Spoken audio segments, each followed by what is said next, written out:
شادی کی پہلی رات میاں بیوی نے فیصلہ کیا کہ جب وہ کمرے میں پہنچ جائیں گے تو پھر دروازہ نہیں کھولیں گے، چاہے کوئی بھی آ جائے۔ ابھی دروازہ بند ہوئے تھوڑی ہی دیر ہوئی تھی کہ دولہے کے والدین کمرے کے باہر پہنچے تاکہ اپنے بیٹے اور بہو کو نیک تمناؤں اور راحت بھری زندگی کی دعا دے سکیں۔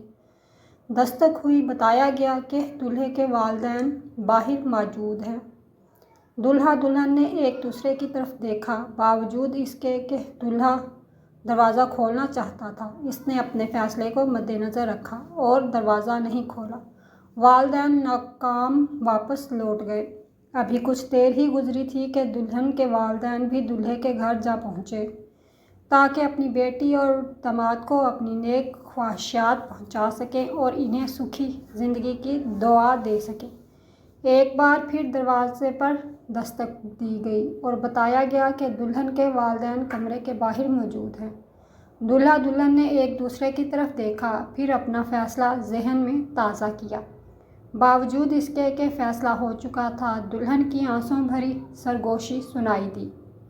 نہیں، میں اپنے والدین کے ساتھ ایسا نہیں کر سکتی، اور فوراً دروازہ کھول دیا۔ شوہر نے یہ سب دیکھا مگر دلہن کو کچھ نہ کہا، خاموش رہا۔ اس بات کو برسوں بیت گئے۔ ان کے ہاں 4 بیٹے پیدا ہوئے اور 5ویں بار ایک بیٹی پیدا ہوئی۔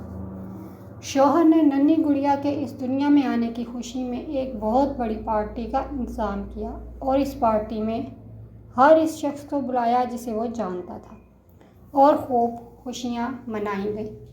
اس رات بیوی نے اپنے شوہر سے پوچھا کہ آخر کیا وجہ ہے کہ آپ نے اتنی بڑی پارٹی کا اہتمام کیا، جبکہ اس سے پہلے 4 بچوں کی پیدائش پر ہم نے یہ سب کچھ نہیں کیا۔